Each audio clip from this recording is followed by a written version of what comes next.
الحمد لله وكفى وسلام على عباده الذين اصطفى اما بعد فاعوذ بالله من الشيطان الرجيم بسم الله الرحمن الرحيم الف لام ميم ذلك الكتاب لا ريب فيه هدى للمتقين الذين يؤمنون بالغيب ويقيمون الصلاة ومما رزقناهم ينفقون صدق اللہ العظیم۔ معزز سامعین، بندہ آپ کے سامنے درس عقائد کا سبق نمبر 2 لے کر حاضر ہے۔ گزشتہ سبق نمبر 1 میں ہم نے اس دور پرفتن میں عقائد سے وابستگی کی اہمیت کو جانا، سمجھا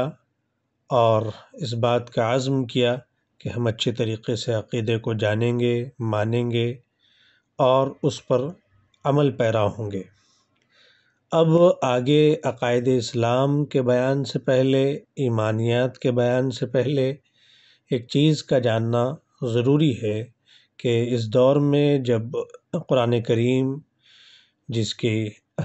کا حرف بالکل صادق اور سچا ہے، جس میں کوئی شک و شبہ نہیں، اور جو اللہ تبارک و تعالیٰ کی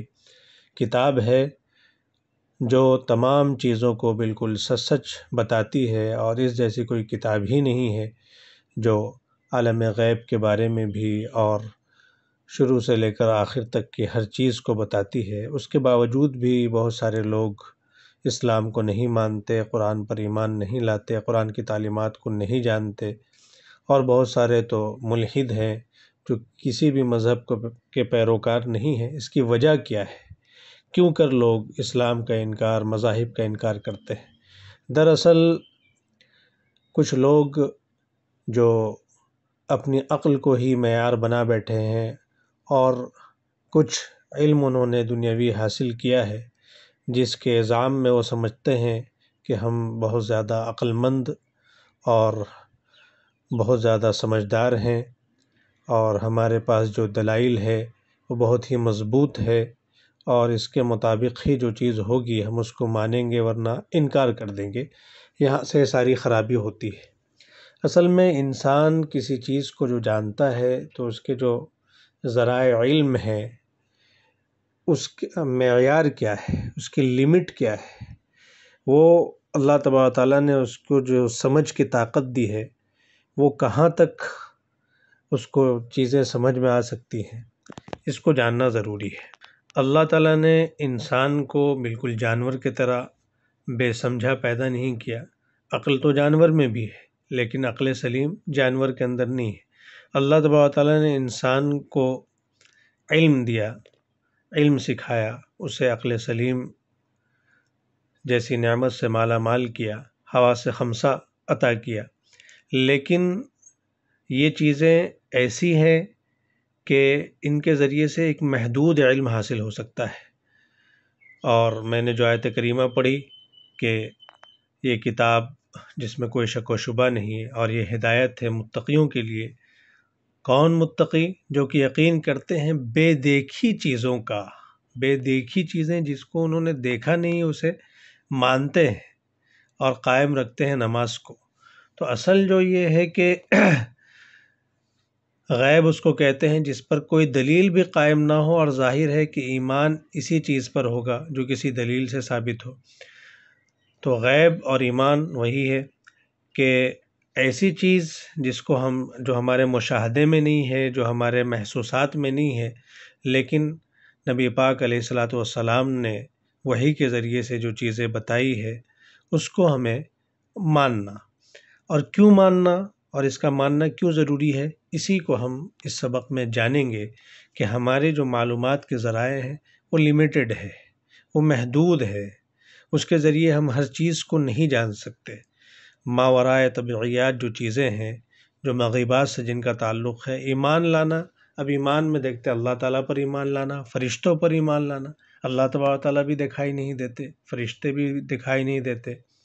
اسی طریقے سے جو کتابیں ہیں، قرآن مجید تو ہمارے سامنے ہیں، اس سے پہلے جو کتابیں ہیں، کتنی کتابیں ہیں، وہ جو تورات، انجیل، زبور کے بارے میں سنتے ہیں وہ بھی محرف ہے، اس کے علاوہ بھی بہت ساری کتابیں ہیں، لیکن ان کو برحق ماننا۔ اسی طریقے سے جتنے رسول ہیں آپ علیہ الصلاۃ والسلام کے علاوہ جتنے انبیاء ہیں جن کو ہم نے نہیں دیکھا ان کو بھی ماننا، اسی طریقے سے اچھی بری تقدیر کو ماننا، اور بعث بعد الموت اور آخرت کو اٹھائے جانے کے بعد حساب و کتاب، جنت دوزخ، ان سب چیزوں کو، یہ سب مغیبات سے ہیں، یعنی بے دیکھی چیزیں ہیں، اور ان پر ایمان لانا مطلب ان کو یقین، ان کے برحق ہونے کو جاننا۔ تو ظاہر سی بات ہے جو انسان اپنے عقل کو ہی مدار بنائے گا، اپنے علم کو ہی مدار بنائے گا اور اس پر ان سب چیزوں کو پرکھے گا، تو وہ ملحد ہو جائے گا، مرتد ہو جائے گا۔ اسی لیے اس بات کا، غیبیات کو جاننے سے پہلے ہمارے پاس جو اللہ تبارک تعالیٰ نے ہم کو سمجھ دی ہے، اس کی لمٹ کیا ہے، اس کو اس سبق میں ہم کیا کریں گے، جانیں گے۔ یہ جو تحریر میں آپ کے سامنے پڑھ کر سنانے جا رہا ہوں، یہ مولانا حذیفہ صاحب بستانوی کی تحریر کردہ ہے، جس کو انہوں نے بہت عرق ریزی اور بہت محسوس مثالوں کے ذریعے سے سمجھایا ہے۔ تو آئیے ہم اس کو جانتے ہیں۔ عقائد اسلامیہ کے معرفت سے قبل چند ایسی بنیادی اور ضروری باتوں کا جاننا از حد ضروری ہے جس کا تعلق انسان کے حقائق اشیاء کو سمجھنے سے، یعنی کسی چیز کی حقیقت کو جو ہم سمجھتے ہیں، تاکہ یقینی طور پر عقائد کی حقانیت کو تسلیم کیا جا سکے، یعنی جو عقیدہ ہے وہ برحق ہے، اسلام کی عقیدہ، اس کو ہم کیسے سمجھ سکتے ہیں۔ انسان کا ایمان عصر حاضر کے عقل پسندی کے دور میں عقل کے قریب ہو سکے، اس طرح وہ ایمان اور اس کے لوازمات کو تقلیدی تصور نہ کرے کہ بس ایسا چلا آ رہا ہے تو ہم کو مان لینا، نہیں، عقل بھی اس کو سمجھے کہ نہیں، اس کو ماننا چاہیے، یہی صحیح ہے۔ اسی لیے اللہ تبارک تعالیٰ نے اتنی سمجھ دی ہے کہ جس کے ذریعے سے ہم اسلام کو سمجھ سکیں اور یہ فیصلہ کر سکیں کہ اسلام ہی یہ برحق مذہب ہے، اپنے فہم و ادراک سے سمجھ۔ اس کے لیے عقلی اور منطقی طریقہ سے علم و معرفت کے باب میں انسان کی رسائی کہاں تک ممکن ہوئی، اور کائنات کے وہ کون سے سربستہ راز ہیں جن تک انسان کی رسائی ہو سکتی ہے، اور کہاں وہ عاجز ہوتا ہے، کتنی چیزیں انسان جان سکتا ہے اور کون سی چیز وہ نہیں جان سکتا۔ تو سب سے پہلے انسان کا جو امتیاز ہے کہ وہ علم سیکھنے والا، علم سیکھنے والی وہ مخلوق ہے۔ تو انسان کی جو قوت ادراکیہ ہے، اللہ کے مخلوق میں انسان سب سے ذہین، اسمارٹ مخلوق ہے، اس کے علم کا کوئی کنارہ نہیں، اس کے اندر ایک جستجو ہے، وہ چیزوں کو سیکھنے کے پیچھے لگا رہتا ہے، وہ ہمیشہ غیب الغیوب کی تلاش میں ہوتا ہے۔ اللہ نے اسے زبردست قوت ادراکیہ سے نوازا ہے، یعنی اللہ تعالیٰ نے اس کو ایسی قوت دی ہے، ایسی طاقت اور ایسے فہم اس کے اندر دیا ہے کہ وہ چیزوں کو اخذ کرتا ہے، سمجھتا ہے۔ مگر انسان کا مسئلہ یہ ہے کہ وہ جن حقائق کا ادراک کرنا چاہتا ہے اس کے ذرائع کا تعلق خارجی دنیا سے ہوتا ہے، یعنی ہم جس چیزوں کو بھی جانتے ہیں تو اکثر وہ چیز ہے جو باہر سے ان کا تعلق ہے۔ علم، معرفت اور حقیقت کے ادراک کے جو ذرائع ہیں جس کے ذریعے انسان خارجی دنیا سے منسلک ہوتا ہے، وہ حواس خمسہ ہیں، وہ 5 حواس ہیں۔ قوت بصارت، دیکھنے کی طاقت انسان کے اندر ہے کہ انسان دیکھ کر کے بہت ساری چیزوں کو سیکھتا ہے۔ قوت سماعت، سننے کی طاقت کہ انسان بہت ساری چیزوں کو سن کر جانتا ہے اور سمجھتا ہے۔ قوت شامہ، سونگھنے کی طاقت، انسان بہت ساری چیزوں کو سونگھ کر سمجھتا ہے۔ قوت ذائقہ، چکھنے کی طاقت، بہت ساری چیزوں کو چکھ کر وہ اس کا مزہ، اس کا ذائقہ، یہاں تک کہ وہ چیز سڑی ہے، گلی ہے، عمدہ ہے، تازہ ہے، باسی ہے، یہ ساری چیزیں۔ اسی طریقے سے قوت لامسہ، بہت ساری چیزیں ایسی ہیں کہ چھو کر انسان اس کو بتاتا ہے کہ یہ چیز کیسی ہے، سافٹ ہے، ہارڈ ہے، ٹھنڈی ہے، گرم ہے۔ تو اللہ تبارک و تعالیٰ نے یہ حس انسان کو دیا ہے کہ جس کے ذریعے سے انسان خارجی چیزوں کو دیکھ کر، سونگھ کر، سن کر اور چکھ کر، چھو کر اپنے علم میں اضافہ کرتا ہے۔ انہی حواس خمسہ کی وجہ سے انسان کے اندرون میں مختلف کیفیتیں پیدا ہوتی ہیں، مثلاً اپنی پسند کی چیز دیکھ کر یا سن کر یا چکھ کر یا چھو کر یا سونگھ کر رضامندی اور خوشی کی کیفیت، یعنی کسی کو تیکھا مطلب پسند ہے تو وہ چکھ کر کے اپنی پسند کہ بھائی یہ چیز میری مرغوبات میں سے، کسی کو میٹھا پسند ہے، تو اس طریقے سے ناپسند ہو تو غضب اور ناراضگی یا محبت یا کراہت وغیرہ کا اظہار۔ غرض یہ کہ حواس خمسہ جیسے حقائق خارج سے داخل کے طرف جتنی مقدار میں منتقل کرتے ہیں، ویسی ہی کیفیت اتنی مقدار میں انسان کے داخل پر اثر انداز ہوتی ہے۔ انہی حواس کے ذریعے انسان غور و فکر و تدبر کر سکتا ہے، اس میں تحلیل و تجزیہ کا سلسلہ پیدا ہوتا ہے، وہ چیزوں کو جوڑنے پر قادر ہوتا ہے۔ انسان جتنی چیزیں سیکھتا ہے پھر ایک سے دوسری چیزوں کو وہ بناتا ہے، جیسے بچپن ہی میں بولنا ہی سیکھیے کہ تھوڑے تھوڑے جملے وہ سیکھتا ہے، پھر اس سے وہ ایک سینٹینس بنانا سیکھ جاتا ہے۔ تو اسی طریقے سے اس کے معلومات میں جتنا اضافہ ہوتا ہے تو وہ ایک معلومات سے دوسری معلومات کو پیدا کرتا ہے، وہ عام اصول و ضوابط بنانے پر قادر ہوتا ہے۔ کسی چیز کو دیکھتا ہے تو اس جیسی یا اس سے بہتر چیز بنانے کی کوشش کرتا ہے۔ آپ دیکھ رہے ہیں کہ روز بروز مطلب جو ایجادات ہیں اس میں ترقی ہوتی جا رہی ہے، چیز اپڈیٹ ہوتی جا رہی ہے، لہذا حواس کے ذریعے خارجی مدد کے بغیر انسان ذرہ برابر بھی کچھ نہیں کر سکتا۔ ذیل میں دی جا رہی چند مثالوں سے ہم اس بات کو خوب اچھی طرح سمجھ سکتے ہیں۔ جو لوگ ماپیٹ سے نابینا پیدا ہوتے ہیں، چاہے آپ کتنی کوشش اور جتن کر لیں، انہیں رنگ ہرگز نہیں سمجھا سکتے ہیں کہ یہ سفید ہے، یہ لال ہے، یہ ہرا ہے، یہ پیلا ہے، یہ کالا ہے۔ ان رنگوں کو نہ کسی مثال سے نہ کسی اور طریقے سے سمجھ سکتے ہیں۔ ہاں، بس کوئی چیز سیٹ کر کے آپ اس کو وہ اپنے خیال میں اس کو لال، پیلا، ہرا، کالا کہہ لیں، لیکن صحیح معنوں میں جس لال کو ہم دیکھ رہے ہیں وہ اس کو نہیں دیکھ سکتے، کیونکہ اس کا تعلق بصارت اور دیکھنے سے ہے، وہ دیکھے بغیر ہرگز نہیں سمجھ سکتا۔ اسی طرح جو مادرزاد بہرے ہوتے ہیں وہ آواز کو نہیں سمجھ سکتے، چاہے کتنے ہی ذہین و فطین کیوں نہ ہو، اس لیے کہ قوت سماعت سے وہ محروم ہے، سننے کی طاقت انہیں نہیں ہے، اور صوت کا تعلق قوت سماع سے ہے، آواز کا تعلق۔ اسی طرح کسی چیز کے ذائقے کے بارے میں ہم میں سے کوئی بھی اس وقت تک کوئی فیصلہ نہیں کر سکتا جب تک اسے چکھ نہ لے۔ کوئی ایسا پھل ہے جسے ہم نے کھایا نہیں تو اس کا مزہ ہم نہیں بتا سکتے، جب تک کہ حقیقت میں، ہاں تصور میں کسی سے سنا کچھ کیا تو ہم بتا سکتے ہیں، لیکن حقیقت میں جب تک ہم خود اس کو چکھے نہیں، خود اس کو کھائے نہیں، تب تک ہم حقیقت میں اس کا مزہ نہیں بتا سکتے۔ معلوم ہوا کہ حواس خمسہ کے بغیر انسان کو کسی بھی چیز کا علم حاصل نہیں ہو سکتا۔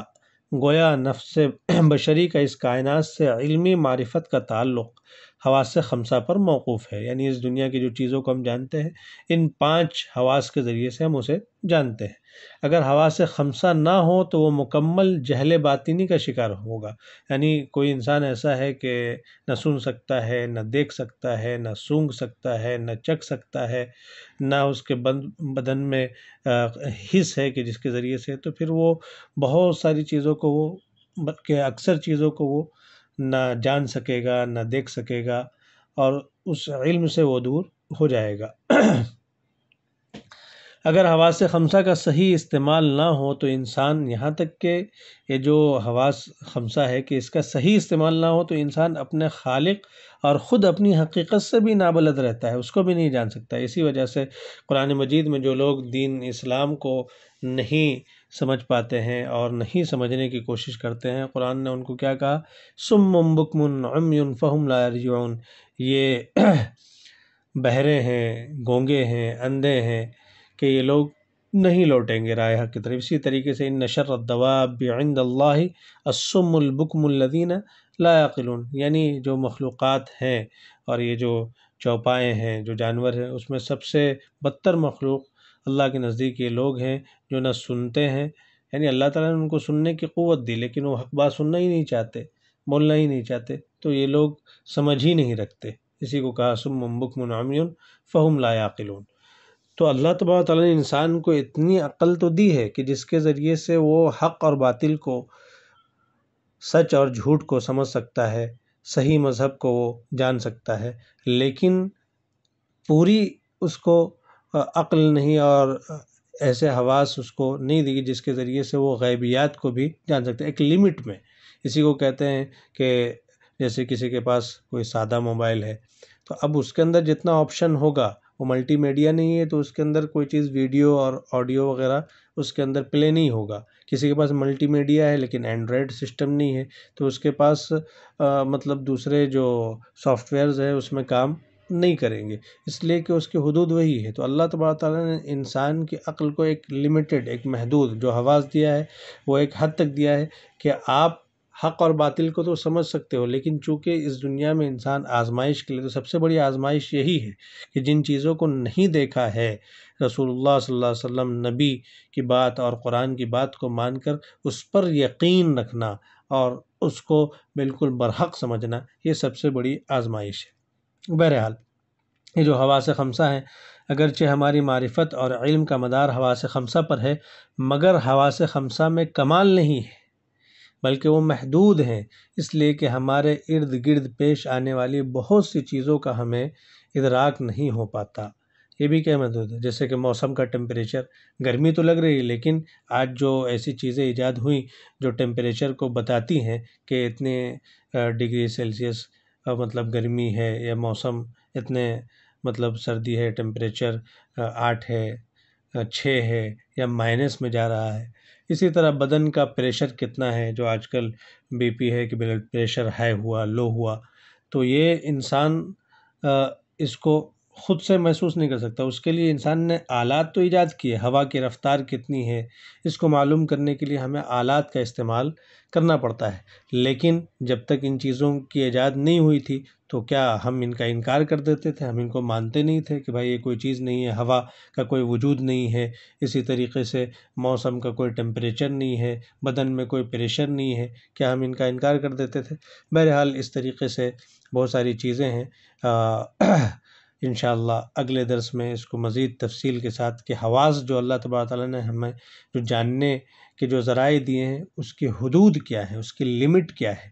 کیا ہم اس کے ذریعے سے ہر چیز کو جان سکتے ہیں؟ تو اس کو ہم انشاءاللہ اگلے درس میں تفصیل کے ساتھ اس کو